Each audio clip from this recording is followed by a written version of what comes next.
بسم اللہ الرحمن الرحیم وقل رب زدنی علما۔ الحمد للہ رب العالمین والصلاة والسلام علی قائد الغر المحجلین نبینا محمد وعلی آلہ وصحبہ اجمعین وبعد۔ محترم بھائیوں اور بہنوں، السلام علیکم ورحمۃ اللہ وبرکاتہ۔ آج ہماری گفتگو کا ٹاپک ہوگا اپنا اصل کام کیجئے۔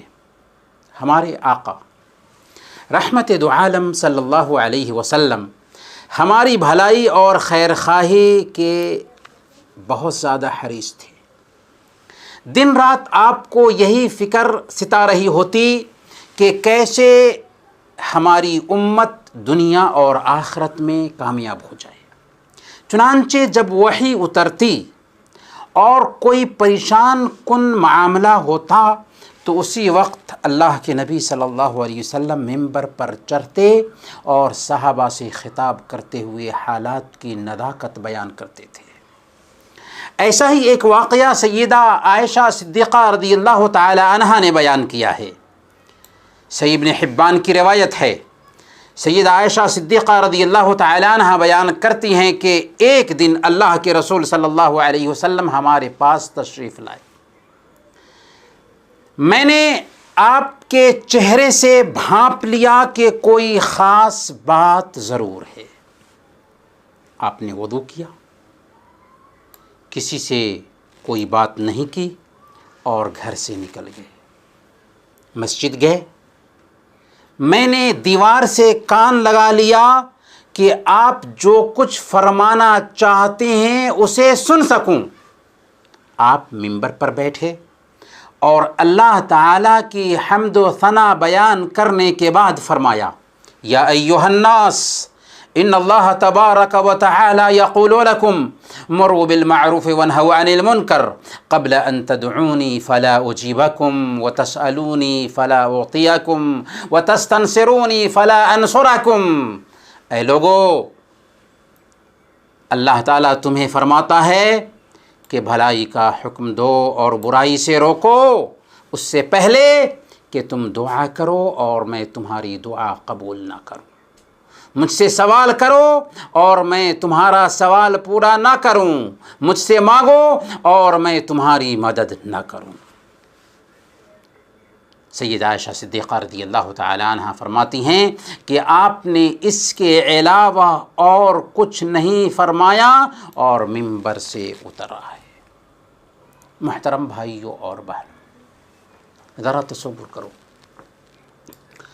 اللہ کے نبی صلی اللہ علیہ وسلم گھبرائے ہوئے مسجد میں داخل ہوئے تاکہ صحابہ کو خطاب فرمائیں، لیکن آپ نے لمبی چوڑی تقریر نہیں فرمائی بلکہ اللہ کا ایک پیغام سنا دیا کہ اگر تم بھلائی کا حکم دینا اور برائی سے روکنا چھوڑ دو گے تو تمہارے رب کا دروازہ تمہارے چہرے پر بند کر دیا جائے گا۔ اب تم لاکھ دعا کرو، مانگو، گر گراؤ، سوال کرو، لیکن تمہاری دعا اور سوال پر دھیان نہیں دیا جائے گا، تمہاری مدد نہ ہو سکے گی۔ یہ پیغام ظاہر میں تو معمولی پیغام لگتا ہے لیکن یہ معمولی نہیں ہے، اس میں ہماری ڈیوٹی بتائی گئی ہے اور اس ڈیوٹی کے نہ کرنے کے انجام سے ہمیں آگاہ کیا گیا ہے۔ ہماری ڈیوٹی وہ نہیں ہے جس کے لیے ہم 24 گھنٹہ تھکتے ہیں، محنت کرتے ہیں، وقت لگاتے ہیں، بلکہ ہماری ڈیوٹی یہ ہے کہ ہم انسانیت کے کام آئیں، نیکی کا حکم دیں، برائی سے روکیں۔ اگر ایسا کریں گے تو ہماری دعا قبول ہوگی۔ محترم بھائیوں اور بہنوں، اب ہمیں سمجھ میں آ گیا ہوگا کہ ہماری دعائیں آج قبول کیوں نہیں ہو رہی ہیں اور ہماری اصل بیماری کیا ہے۔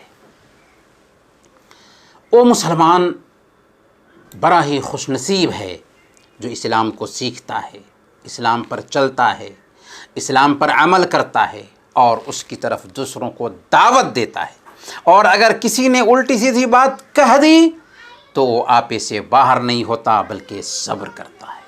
ایک مسلمان کا اصلی کام یہی ہے۔ وہ دوسروں کو بھلائی کا حکم دیتا اور برائی سے روکتا ہے۔ یہی کام کیا 23 سال تک ہمارے آقا محمد الرسول اللہ صلی اللہ علیہ وسلم نے، اور جن لوگوں نے آپ کے ہاتھ پر اسلام قبول کیا ان کو بھی یہی کہا جاتا تھا کہ جس سچائی کی تم نے گواہی دی ہے، جس پر چلنے کا تم نے وعدہ کیا ہے، اس سچائی کی طرف دوسروں کو بھی بلاؤ اور دعوت دو۔ سب نے اس ذمہ داری کو بحسن و خوبی نبھایا اور اسے پورا کیا، جس کا نتیجہ ہے کہ آج ہم اور آپ مسلمان ہیں، اور اس دنیا میں ایک اللہ کو ماننے والے اچھی خاصی تعداد میں پائے جاتے ہیں۔ آج بھی امت مسلمہ کے سارے مسائل کا حل اسی دعوت میں ہے۔ اس دنیا میں ہمارے بھیجے جانے کا مقصد دنیا کمانا نہیں، جائیداد اکٹھا کرنا نہیں، کوٹھیوں اور بنگلوں میں بیٹھنا نہیں، کاروبار اور تجارتی لین دین نہیں، بلکہ ہمارے بھیجے جانے کا بنیادی مقصد یہ ہے کہ ہم لوگوں کو اچھائی کی طرف دعوت دیں اور برائی سے روکیں۔ کنتم خیر امت، تم بہترین امت ہو۔ کیوں بہترین امت ہو؟ اخرجت للناس، اس لیے کہ تمہیں انسانوں کے لیے برپا کیا گیا ہے۔ تمہارا کام کیا ہے؟ تأمرون بالمعروف وتنہون عن المنکر، تم بھلائی کا حکم دیتے ہو اور برائی سے روکتے ہو، یہ ہے ہمارا اصل کام۔ سارے انبیاء اسی کام کے لیے بھیجے گئے، انہوں نے بھلائی کا حکم دیا اور برائی سے روکا۔ نبوت کا سلسلہ ختم ہو چکا ہے، اب یہ کام ہمارے ذمہ ہے۔ کائنات کا سب سے اچھا انسان، افضل انسان وہی ہے جو ایک اللہ کی طرف بلاتا ہے۔ قرآن کی سنیں، وَمَنْ أَحْسَنُ قَوْلًا مِّمَّنْ دَعَا إِلَى اللَّهِ وَعَمِلَ صَالِحًا وَقَالَ إِنَّنِي مِنَ الْمُسْلِمِينَ، اس شخص سے زیادہ اچھی بات والا کون ہو سکتا ہے جو اللہ کی طرف بلائے اور نیک عمل کرے اور فخر سے کہے کہ ہم مسلمان ہیں۔ اچھا کھانے، اچھا پینے، اچھا پہننے سے ایک انسان اچھا نہیں بنتا، اچھی گاڑی اور اچھے رہن سہن سے ایک انسان اونچا نہیں بنتا، بلکہ اچھا انسان، افضل انسان تب بنتا ہے جب وہ لوگوں کی ہدایت کے لیے فکر مند رہے۔ یاد رکھیں، اگر آپ کے ذریعہ کسی ایک شخص کو ہدایت ملتی ہے تو وہ جو بھی عمل کرے گا اس کے اجر و ثواب میں آپ برابر شریک رہیں گے اور اس کے ثواب میں کسی طرح کی کمی نہیں ہوگی۔ صحیح مسلم کی روایت ہے، اللہ کے نبی صلی اللہ علیہ وسلم نے ارشاد فرمایا، من دل علی خیر فلہ مثل اجر فاعلہ، جس کسی نے کسی بھلائی کی طرف بلایا اس کے کرنے والے کے جیسے اس کو بھی ثواب ملتا ہے۔ سبحان اللہ، کیا اعزاز ہے اللہ کے دین کی طرف بلانے والے کے لیے کہ وہ قبر میں بھی چلا جائے اس کو ثواب ملتا رہتا ہے، اس لیے کہ اس نے نیکی کی کاشت کی تھی اس دھرتی پر، نیکی کی کھیتی کی تھی اس دھرتی پر۔